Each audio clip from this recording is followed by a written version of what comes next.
Okay, cool. So I'm gonna run everything through first, and then we can explain it.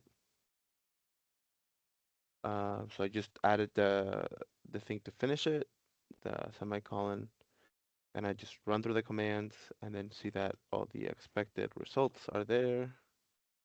And we will um, kind of go through all of them.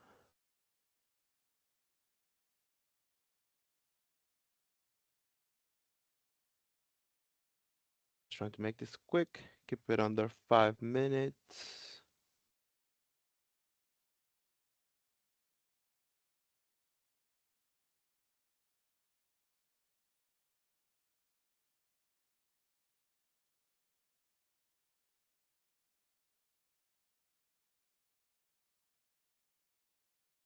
All right, and okay, cool. Cool. So that'd be it. I'm gonna go run through and explain all of them. So again, this is the very first one. It was already given to us. The very first one was given to us.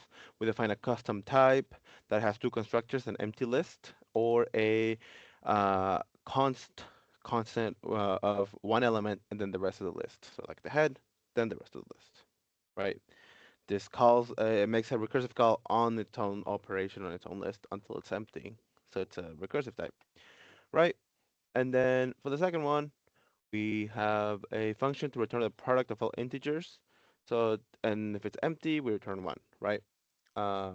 We do the product of the individual my list, and we break it down into head and tail. We multiply the head times the recursive call of the tail, which keeps breaking it down further and further until it gets to the end, and then it returns the multiplication of somewhere over here of of the list, right? Where is that? C. Uh, it's a multiplication of that, so 120, right? Uh, for 3, we have a okay.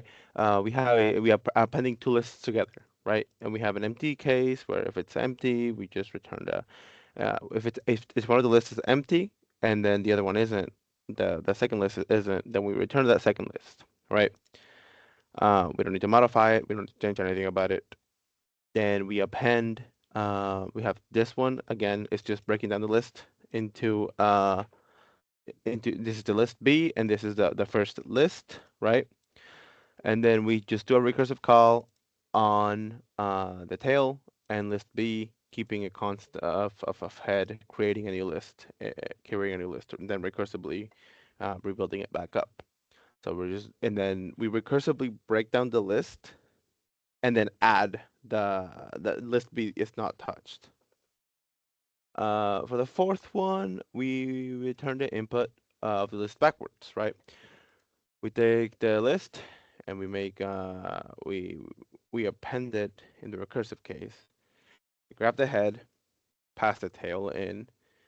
Um, the tail is grabbed, then the head is taken over and over until it's empty. So the base case is if it's empty, then it will return. Oh shoot. Oh, okay. It will return and it reverses the list, creating a one list element with an end with a head, and then it appends it to the reversed tail of the list.